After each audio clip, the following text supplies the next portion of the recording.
हम भूख में पले बच्चे हैं, एक दिन सब कुछ खाएंगे। अब घर से निकले हैं तो इतिहास लिख कर आएंगे। हेलो एवरीवन, मैं रवि एक बार फिर आप सभी का स्वागत करता हूं टारगेट गुरुकुल के ऑनलाइन प्लेटफॉर्म पे।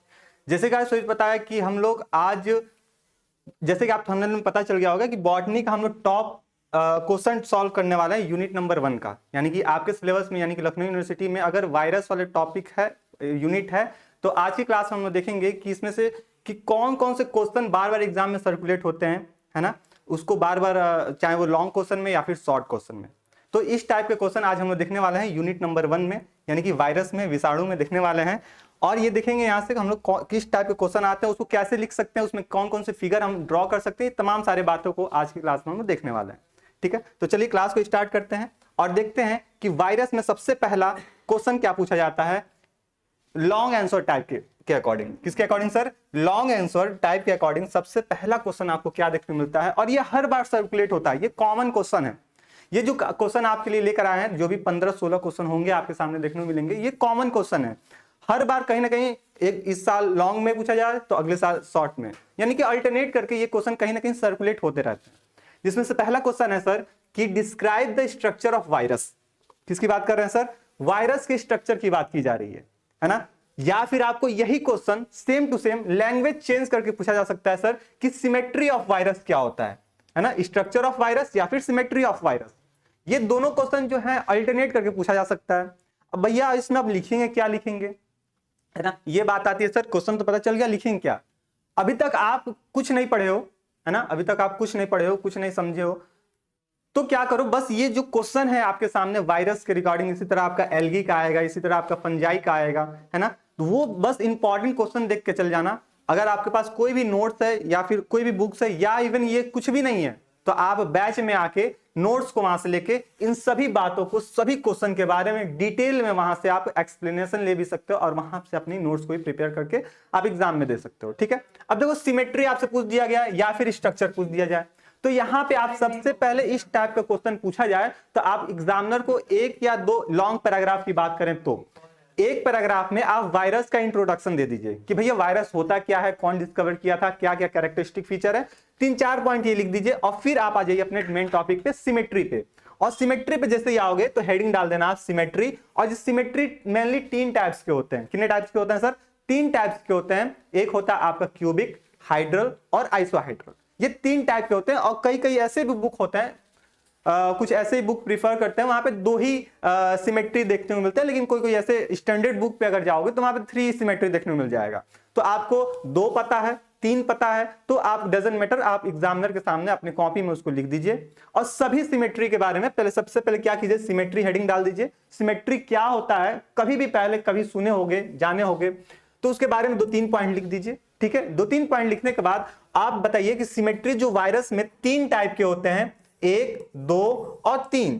जैसे कि आपका क्यूबिक, मान लीजिए क्यूबिक हो गए, है ना, हाइड्रल हो गए या फिर आइसोहाइड्रल हो गए। ये सभी बातें एक बार आप इसको एक फ्लो कर लीजिए, एक फ्लो डायग्राम में आप इसको उतार लीजिए और फिर क्या कीजिए, इसके हर पार्ट्स का सर क्या कीजिए, हर पार्ट्स का डिटेल में एक्सप्लेनेशन देते जाइए। और ध्यान रखिए साथ में साथ कि आप इस सभी एक्सप्लेनेशन के साथ आप सभी का फिगर भी ड्रॉ करते चलेंगे लेवल के साथ, लेवलिंग के साथ। अगर आप इतना काम कर लिए तो आपका सपोज कीजिए, आपके ये आपका सपोज कीजिए 20 नंबर का क्वेश्चन है या फिर 15 नंबर का क्वेश्चन है। एक बात कर रहे हैं कि 20 नंबर का 15 नंबर का क्वेश्चन आया, अगर ये सभी बातें लिख के आप अपनी आंसर कंप्लीट करते हैं तो एग्जामिनर अगर 15 से है, 15 क्वेश्चन है 15 नंबर का, तो 12-13 देने में कोई भी उसका हिचक नहीं होगा, है ना। तो ये मान के चलिए कि जो भी आपके पास क्वेश्चन आते हैं उसमें आपको फिगर बनाने हैं और फिगर बनाने के बाद उसकी लेवलिंग भी करनी है। कंटेंट कम लिखेगा चलेगा, लेकिन उसकी फिगर बना दो तो बेस्ट एंड बेस्ट हो जाएगा। ठीक है, तो ये पहला क्वेश्चन जो है आप इसको अच्छे से पढ़ लीजिएगा, अच्छे से देख लीजिएगा। ठीक है, ये इंपॉर्टेंट मैं यहां पे लिखता हूं क्योंकि ये हर बार एग्जाम में सर्कुलेट होता है, चाहे सिमेट्री के फॉर्म में या फिर स्ट्रक्चर के फॉर्म में। बात क्लियर आ रही है सर? चलिए आगे बढ़ते हैं और देखते हैं लॉन्ग टाइप में दूसरे क्वेश्चन कैसे पूछे जाते हैं। अब देखो सर, ये है क्लासिफिकेशन ऑफ वायरस। ठीक है, आपके बॉटनी के पेपर में एक क्लासिफिकेशन रहता है, चाहे वो वायरस से रहे, चाहे फंजाई से रहे या फिर एल्गी से रहे। है ना, आपके सिलेबस में एल्गी फंजाई दोनों दिया है, साथ ही साथ वायरस भी दिया है। तो आपका क्लासिफिकेशन, एक क्लासिफिकेशन तो मान के चलिए आपके एग्जाम में पूछे जाएंगे। अब ये आप पे डिपेंड करता भैया कि हम किस मतलब वायरस की क्लासिफिकेशन, एल्गी की क्लासिफिकेशन या फंजाई की क्लासिफिकेशन, हमको कौन इजी लग रहा है, डजंट मैटर, हमको जो अच्छा लगे उसको लिख देंगे, है ना। अब जैसे वायरस में भी है तो अलग अलग साइंटिस्ट आते हैं, अलग अलग अपना व्यू देते हैं। अब उसमें से आपको कौन अच्छा लग रहा है, जैसे एक क्लासिफिकेशन आपको रफली बता दें कि वायरस को जो सब फाइलम है ना, जो वायरस है सब फाइलम, है ना, इसको क्या किया है सर, दो हिस्सों में डिवाइड किया गया on the basis of RNA and DNA. ये आपको पता होगा सर, है ना। डीएनए है तो इसके बेसिस पे हम बता दिए, आरएनए है तो इसके बेसिस पे बता दिए, फिर आरएनए डीएनए है तो इसमें कौन कौन सी सिमेट्री देखने को मिल रहा है ना। ये फ्लो डायग्राम आप यहां से इसको ड्रॉ करके और फिर उसके बाद हर क्लास, हर ऑर्डर के बारे में एक एक दो दो पॉइंट लिखते चलोगे तो आपके लिए सफिशियंट होगा, है ना। बात समझ में आ रही है। तो ये जो क्लासिफिकेशन ऑफ वायरस है ना, और करके आपको क्लासिफिकेशन ऑफ एल्गी दे देता है, इवन आपको क्लासिफिकेशन ऑफ एल्गी और क्लासिफिकेशन ऑफ फंजाई, मतलब ये अल्टरनेट और वाला ऑप्शनल क्वेश्चन में आ जाते हैं। इसके साथ एक और क्वेश्चन कोई रख सकता है, आपका जो अच्छा लगे, है ना, उसको आप वहां से इंक्लूड कर सकते हो। चलो आगे चल देते हैं, क्वेश्चन नंबर 3 पे देखते हैं। क्वेश्चन नंबर 3 क्या है, अब देखो ये क्वेश्चन है, कॉमन क्वेश्चन है एग्जामिनर का। एग्जामिनर के दिमाग में और सिमेट्री के बाद यही सब बातें आती हैं कि हम और कॉमन क्वेश्चन क्या पूछ सकते हैं बच्चों से। तो वो पूछेगा सर कौन कौन से वेरियस सिम्टम है वायरस का, है ना, वायरस का, जैसे कि प्लांट, सपोज कोई प्लांट है आपके पास, गार्डन में कोई प्लांट है, इस प्लांट पे कोई वायरस आके अटैक हो गया, है ना। अब जैसे ही वायरस अटैक हुआ तो यहाँ पे कौन कौन सा अपीयरेंस, हमको कौन कौन सा सिम्टम दिखने को मिलेगा, है ना, वो चीज हम इसको बता दो। और वो कैसे ट्रांसमिट होता है, तो इन तमाम सारी बातों को आपको यहाँ पे इंक्लूड करना पड़ेगा कि सिम्टम हमको मेनली दो फॉर्म में दिखता है। एक होता है सर एक्सटर्नल सिम्टम और एक होता है इंटरनल, है ना, इंटरनल।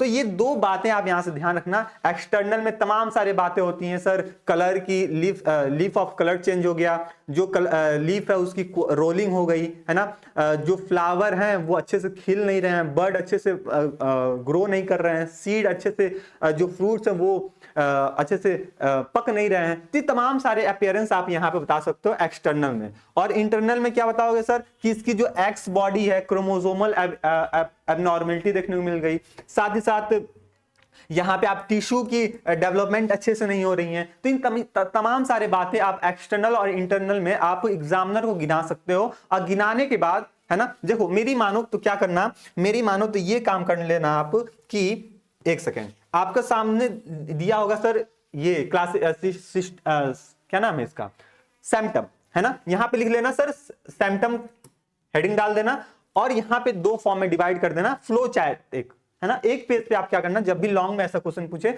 तो आप फ्लो चार्ट के माध्यम से अगर आंसर अपने आप को अपना आंसर को एक्सप्रेस करते हो तो वहां पे ज्यादा आपका आंसर हाईलाइटेड होता है। जैसे सिम्टम डाल दिए, अब यहाँ पे आप बता सकते हो सर ये एक्सटर्नल होता है और दूसरा ये इंटरनल होता है। अब इन एक्सटर्नल में आपको जितनी भी बातें याद आ रही हो, जितनी भी पॉइंट याद आ रही हो, 1 number 2 number 3 number 4 number 5 number 6 number इस तरह करके आप लिख देना, और इंटरनल में भी आप लिख देना, ठीक है। अब इतना करने के बाद आप एक्सटर्नल में से आपको जो इजी लगे, है ना, जैसे नेक्रोसिस हो गया, क्लोरोसिस हो गया, आपका मोज़ेक हो गया, अगर इसके बारे में आपका पता है तो दो तीन इसके जो पार्ट्स है ना, इन तीनों पार्ट्स के बारे में लिख दो और उसका फिगर, अगर रफली फिगर बना सकते हो लेबलिंग के साथ तो उसका फिगर बना दो, एग्जामिनर आपको अच्छे नंबर देके चला जाएगा। अब जैसे क्लोरोसिस है, ये भी क्या होता है सर, वायरस अटैक करता है। नेक्रोसिस भी क्या होता है, ये एक तरह का डिजीज है जिसमें हमको एक्सटर्नल अपीयरेंस देखने को मिलता है कि जो पत्ते की कलर होती हैं वो क्या हो जाती हैं, ब्राउन हो जाती हैं, फिर आपका पैचेस देखने को मिल जाता है ना, जो ग्रीन कलर का पत्ता है वो एलोइस में कन्वर्ट होने लगता है। तमाम सारे हमको अपीयरेंस यहाँ से देखने को मिलता है और तमाम सारी बातें आप इस क्वेश्चन के अंतर्गत अपने आंसर कॉपी में आप लिख सकते हो। और इतना चीज लिखने के बाद अगर इसके साथ फिगर बना के लेबलिंग कर दिए तो आपको फुल तो नहीं कहेंगे, है ना, 15 नंबर है तो 12-13 नंबर तो एग्जामिनर आपको अच्छे से दे के चला जाएगा, ठीक है। तो ये चीज ध्यान रखना। चलो अब आते हैं क्वेश्चन नंबर 4 पे, और वो क्वेश्चन नंबर 4 आपको यहां पे और अच्छे से देखने को मिल जाएगा। क्या दिया है सर कि ट्रांसमिशन ऑफ प्लांट वायरस। देखो ये भी अच्छा क्वेश्चन है, सिम्टम है, ट्रांसमिशन है, ये हर बार एग्जाम में सर्कुलेट होते हैं। देखो वायरस से चुनिंदा ही टॉपिक उठाए हैं, वायरस तो पढ़ने के लिए बहुत है, वायरस पढ़ने के लिए, प्लांट वायरस पढ़ने के लिए बहुत है, एनिमल वायरस पढ़ने के लिए बहुत है, लेकिन आपको बॉटनी में जो प्लांट वायरस दिया उसमें से कौन सा इंपॉर्टेंट टॉपिक, वही चुनिंदा टॉपिक को यहाँ पे रखा गया है कि वो क्वेश्चन के फॉर्म में कैसे पूछा जा सकता है। अब दिया है sir transmission of plant virus, कि जो वायरस है प्लांट में कैसे किस किस माध्यम से ट्रांसमिट होता है ना, ये क्वेश्चन आपसे पूछा गया है। तो आप बता सकते हो सर जो वायरस होता है वो प्लांट में अगर कॉज कर लिया तो वहां पे कहीं ना कहीं डिजीज कॉज करेगा, और वो डिजीज हम पिछले स्लाइड में देखे हैं वो सिम्टम के रूप में वो वहां पे अपेयर होता है, चाहे नेक्रोसिस हो गया, क्लोरोसिस हो गया, मोज़ेक हो गया, तमाम सारे बातें वहां पे बता सकते थे। सर अगर ट्रांसमिशन की बात करते हो तो आप क्या करना, सबसे पहले ट्रांसमिशन के बारे में डिटेल में लिखने से पहले क्या करना, फर्स्ट पेज पे इसका इंट्रोडक्शन लिख देना। इंट्रोडक्शन लिखने के बाद आप क्या करोगे, आप छोटा सा एक हेडिंग डालना कि मोड ऑफ ट्रांसमिशन, है ना, मोड ऑफ ट्रांसमिशन। इतना लिखने के बाद आप 1 नंबर 2 नंबर 3 नंबर करके आप हेडिंग डाल देना, और ये चीज वहां पे ये लिखना सर किस किस माध्यम के थ्रू ये वायरस होता है, ट्रांसमिट होता है। तो पहला आप गिना सकते हो सर पॉलन ग्रेन के थ्रू ट्रांसफर हो सकता है। दूसरा ये बता सकते हो सर जो सीड हम मार्केट से लेकर आए हैं हो सकता है वो इन्फेक्टेड हो, उसकी वजह से ट्रांसफर हो गया वायरस हेल्दी प्लांट में। या फिर हम वेजिटेटिव प्रोपागेशन कर रहे हैं, जैसे गन्ना की बुआई कर रहे हैं, अब ये गन्ना का कोई है, अब यहां से हम इसको कट लगा दिए बड वाला, अब ये जो कट लगाए हैं जो बड वाला यहाँ पे हो सकता है इन्फेक्शन कॉज हुआ हो, अब इसी वाले को हम क्या कर दें, बुआई कर दें, है ना, ग्राफ्टिंग कर दे, तो इस दौरान भी हमारा डिजीज क्या होता है, वायरस ट्रांसमिट हो सकता है। सर जो खेतों में जो खरपतवार है ना, वीड्स हैं, उसके माध्यम से भी ये वायरस ट्रांसमिट हो सकते हैं। तो तमाम सारे फैक्टर आप एग्जामिनर को गिना सकते हो। अगर तमाम सारे फैक्टर यहाँ पे गिना दिए, मानो 6 7 10 जो भी फैक्टर आपको याद है वो सारे ट्रांसमिशन एक पेज पे आप गिना दो, और दूसरे पेज पे आप इसमें से अगर लॉन्ग में पूछता है तब की बात बता रहे हैं कि इसमें से जो भी आपको 2-3 पॉइंट आपको अच्छे से आता हो, है ना, अच्छे से आता हो, उसको वहां पे आप डिटेल में वहां पे लिख दीजिए। एग्जामिनर खुश, आपका क्वेश्चन कंप्लीट, आपका क्वेश्चन भी कंप्लीट, एग्जामिनर भी खुश। और एग्जामिनर क्या करेगा, 15 नंबर का क्वेश्चन है, 20 नंबर का क्वेश्चन है, तो आपका 17-18 नंबर देके चला जाएगा। बात समझ में आ रही है? तो इस टाइप के थोड़ा स्मार्ट वर्क करके हम क्या करेंगे, आंसर को लिखने की कोशिश करेंगे। ठीक है, इसी ट्रांसमिशन में अगर शॉर्ट टाइप में आपसे क्वेश्चन पूछता है तो कभी काल आपसे पूछ लेता है कि सर ट्रांसमिशन ऑफ वेक्टर, है ना, इंसेक्ट के थ्रू कौन कौन से वायरस हैं ट्रांसमिट होते हैं और कौन कौन से डिजीज कॉज करते हैं, तो वहां पे आप बताओगे सर मैकेनिकल ट्रांसमिशन वायरस कैसे करता है, प्लांट में कैसे होता है। साथ ही साथ आपका सीड ब्रॉन वही वाली बात बता दी है कि मार्केट से हम सीड लेकर आए, वो इन्फेक्टेड था वायरस से और फिर उसकी बुआई कर दिए। अब उसकी बुआई जैसे जैसे उसकी क्रॉप ग्रो की तो वहां पे वो डिजीज प्लांट ग्रो किया, है ना, तो वह चीज यहां पे आप बता सकते हो। तो ये ट्रांसमिशन ऑफ प्लांट वायरस भी है, ये आपका इंपॉर्टेंट है। यकीन मान के चलो कि जब भी आप क्वेश्चन पेपर खोलोगे ट्रांसमिशन या फिर सिम्टम, ट्रांसमिशन सिम्टम ये आपके क्वेश्चन में रहेंगे, है ना, ये बात आप ध्यान रखना। चलो आगे बढ़ जाते हैं, देखते हैं और कौन किस टाइप के क्वेश्चन है। अब देखो ये 5वां क्वेश्चन, अच्छा सोच के देखो, कभी आप वायरस पढ़ो वहां पे टीएमबी आपको नहीं पढ़ाया जाए, या फिर टीएमबी का क्वेश्चन आपको ना देखने को मिला है, तो वायरस पढ़ने का कोई मतलब नहीं। यानी कि टोबैको मोज़ेक वायरस जो होता है ना, ये कॉमन होता है ना, ये हर बार एग्जाम में सर्कुलेट होता है। चाहे आप अभी आप एंट्रेंस एग्जाम भी दिए हो तभी भी इससे क्वेश्चन बने होंगे, टीएमबी से आपके क्वेश्चन बने थे, है ना, और सेमेस्टर में आ गए हो, वायरस आपके टॉपिक में दे के रखा हुआ है, तो अब तो डिटेल में आपको पढ़ना है। तो यहां पे आपका ये क्वेश्चन एग्जामिनर पूछेगा, है ना, टीएमबी के बारे में पूछेगा। क्या पूछेगा सर, इसके अंदर रेप्लिकेशन कैसे होता है ना, टीएमबी के बारे में रेप्लिकेशन कैसे होता है। तो आपको सबसे पहले क्या बताना हो सर, टीएमबी होता क्या है, फुल फॉर्म क्या होता है, टोबैको मोज़ेक वायरस सबसे पहले कौन डिस्कवर किए थे, सिम्टम क्या होते हैं, ये सारे चीज बताने के बाद आप फिर आ जाओगे रेप्लिकेशन में। यानी कि ये अपने आप को नंबर कैसे बढ़ाते हैं, ये सारा चीज रेप्लिकेट कैसे करते हैं अपने आप को, है ना, किसी होस्ट के अंदर या फिर किसी बैक्टीरिया के अंदर। तो ये चीज तमाम सारे बातें आप टीएमबी वायरस के अंतर्गत आप वहां पे एग्जामिनर को बताओगे। अगला है सर क्वेश्चन नंबर 6 कि describe the various step of virus isolation and purification. देखो ये थोड़ा सा लंबा क्वेश्चन होता है, लॉन्ग में अक्सर पूछा जाता है ना, ऐसा भी नहीं है कि ये हर बार पूछा जाता है, कभी कभी अल्टरनेट करके पूछ लिया जाता है, लेकिन हाँ ये जो क्वेश्चन है इंपॉर्टेंट है, क्यों इंपॉर्टेंट है? क्योंकि हम किसी वायरस को आइसोलेट करने की बात कर रहे हैं और फिर किसी वायरस को प्यूरिफिकेशन करने की बात कर रहे हैं, तो इस वजह से ये क्या हो जाता है, इंपॉर्टेंट हो जाता है। इसका अपना बुक खोल के देखिएगा या फिर नोट्स उठा के देखिएगा, है ना, तो उसमें आपका एक लंबा सा स्टेप दिया होगा, 10-15 स्टेप का ये पूरी प्रोसेस होती है आइसोलेशन और प्यूरिफिकेशन। तो ये चीज आप उसको देख लीजिएगा। ये हम उतना इंपॉर्टेंट नहीं बताएंगे क्योंकि कभी कभी ये पूछ लिया जाता है, तो इसलिए यहाँ पे क्वेश्चन आपको यहाँ पे रख दिया गया। लेकिन ये जो टीएमबी है ना, यहाँ से ये मोस्ट इंपॉर्टेंट है, इसको आप यहाँ से इंपॉर्टेंट लगा लीजिएगा।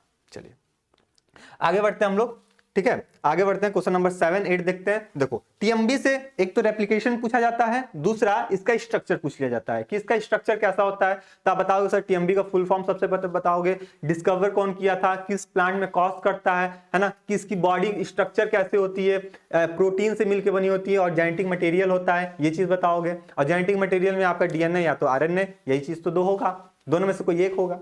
फिर आप इसका स्ट्रक्चर में कैप्सिड, कैप्सोमियर, है ना, बैलून लाइक स्ट्रक्चर, ये तमाम सारे क्वाइलिंग फॉर्म, ये जितनी भी बातें हैं आप चाहे तो पॉइंट बना के लिख लीजिए या फिर आप इसका हेडिंग बना के इसको भी आप लिख सकते हैं, लेकिन जो पॉइंट बना के लिखता है ना वहां पे अच्छा रहता है। और टीएमबी का आप फिगर ना बनाओ तो आपका आंसर जो होगा वो इनकम्प्लीट होगा।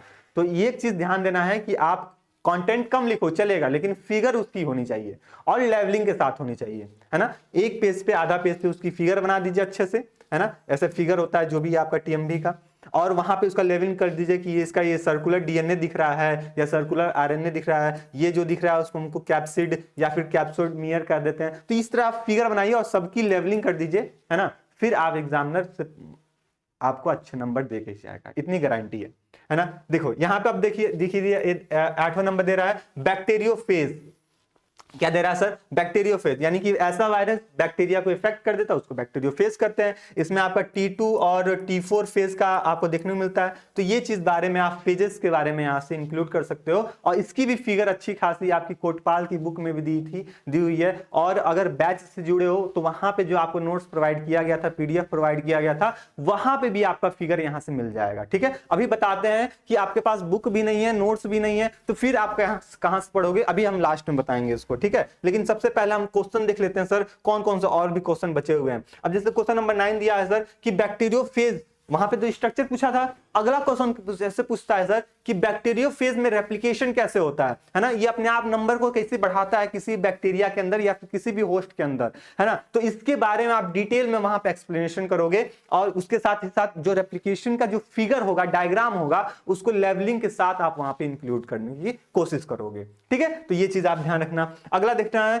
कि क्वेश्चन नंबर 10 दिया है कि describe the structure and multiplication of viroids. अच्छा, मल्टीप्लिकेशन पूछा है, उसका स्ट्रक्चर पूछा है, तो जब भी इस टाइप के क्वेश्चन आए तो आप क्या करोगे, सबसे पहले वायरॉइड्स बड़े बड़े हेडिंग डालोगे, अच्छे से हेडिंग डालोगे, और वायरॉइड्स के बारे में लॉन्ग में पूछे तब की बात बता रहे हैं। वायरॉइड्स के बारे में आप 3 से 4 लाइन इसके बारे में लिखोगे कि सबसे पहले डिस्कवर कौन किया था, जो टीवी डायनर थे, ईयर बताना, है ना, इसकी बॉडी वेट कितनी होती है, मॉलिक्यूलर साइज कितनी होती है ना, ये तमाम सारी बातें बताने के बाद क्या ये अपने आप को रेप्लिकेट करते हैं कि नहीं करते हैं, मल्टीप्लाई करते हैं कि नहीं करते हैं, फिर आप अपने मेन टॉपिक पे आ जाना कि इसकी स्ट्रक्चर, बॉडी स्ट्रक्चर कैसी होती है, बॉडी स्ट्रक्चर है तो उसकी फिगर बना दो कैसी होती है ना, फिर उसका मल्टीप्लिकेशन कैसा होता है। तो ये तमाम सारे बातों को बताते हुए अपनी आंसर को कंप्लीट करना है। ऐसा नहीं कि अब दे दिया वायरॉइड्स तो सबसे पहले हम हेडिंग डाल दिए स्ट्रक्चर एंड मल्टीप्लिकेशन और उसकी स्ट्रक्चर के बारे में देखते गए, लेकिन नहीं, लॉन्ग में पूछा है आपसे तो एग्जामिनर इसलिए सोच के लॉन्ग में डाला है कि यहाँ पे आपको अच्छे से बारे में उसके बारे में पता है,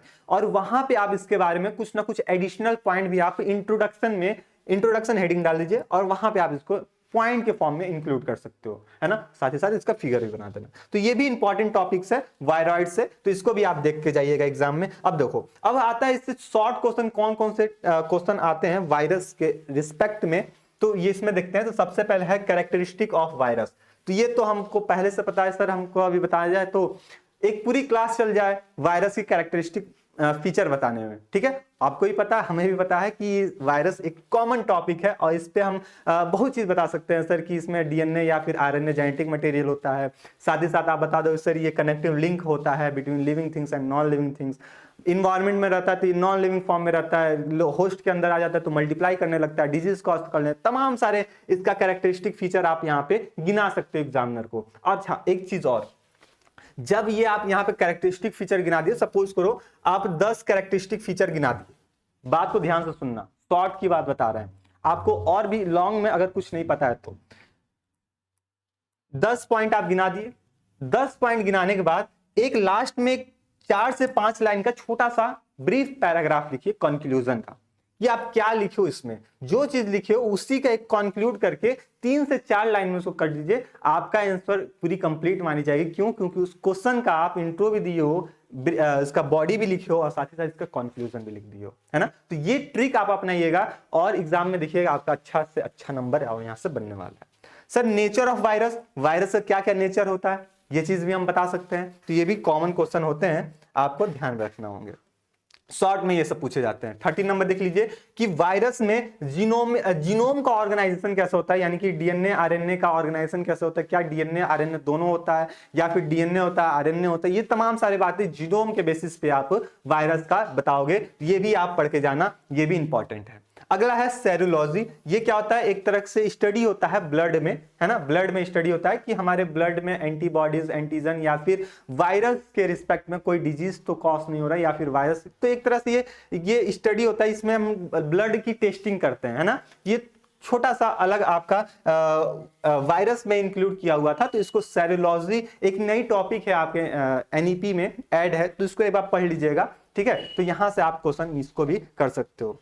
अच्छा देखो यहां से ये देखो इलेक्ट्रॉन माइक्रोस्कोप है, ये भी कॉमन क्वेश्चन है, आपसे हर बार एग्जाम में पूछे जाते हैं। इलेक्ट्रॉन माइक्रोस्कोप क्या होता है ना।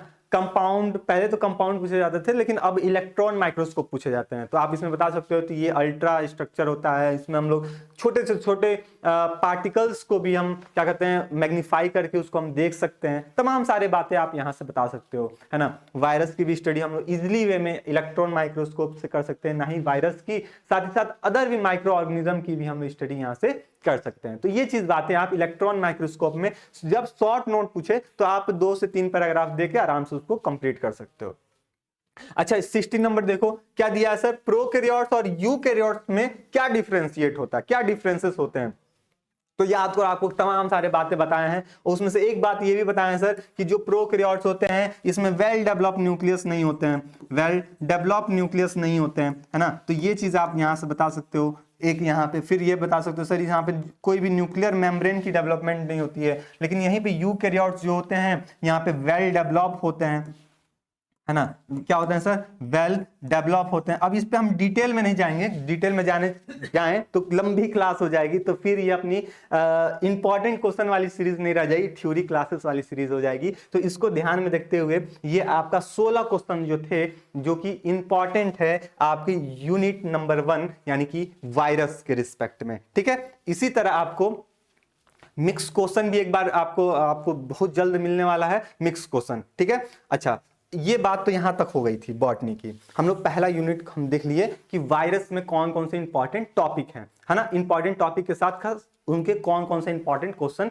एग्जाम में अराइज होते हैं, ठीक है। इसी तरह हम लोग एल्गी की बात करेंगे, एल्गी में कौन कौन से टॉपिक आपको पढ़ने हैं, है ना। अभी तक आप कुछ नहीं पढ़े हो तो आप तुरंत जाओ टारगेट सेमेस्टर पे, अगर ये टारगेट गुरुकुल पे देख रहे हो, इवन आप तुरंत जाओ किस पे, टारगेट सेमेस्टर पे जाओ, और टारगेट सेमेस्टर पे जाने पे ना आपको वहां पे पूरी प्लेलिस्ट मिल जाएगी, है ना, पूरी प्लेलिस्ट मिल जाएगी बॉटनी की। किसकी मिल जाएगी सर, बॉटनी की मिल जाएगी, साथ ही साथ जूलॉजी की मिल जाएगी, जहां पे आपको इंपॉर्टेंट टॉपिक, चाहे वो एल्गी की बात कर लें, फंजाई की बात कर लें, लाइकेन की बात कर लें, है ना, और भी तमाम सारे यूनिट की बात कर लें, वहां पे इंपॉर्टेंट जो टॉपिक हैं उसके बारे में हम डिस्कस किए हैं। साथ ही साथ इस प्लेलिस्ट में आपको वन शॉट भी मिल जाएगा, अगर बॉटनी कुछ नहीं पढ़े हो तो इस वन शॉट से आपके माध्यम से आप अपनी तैयारी को और भी मजबूत कर सकते हो, पहली बात। दूसरी बात ये है सर कि अगर चाहते हो इसकी नोट्स लेना, है ना, वायरस की, एल्गी की, बैक्टीरिया की, तमाम सारे टॉपिक जो हैं आपके सिलेबस में इंक्लूड है, उसकी नोट्स लेना, और अभी तक आप नोट्स नहीं लिए हो, कुछ नहीं पढ़े हो,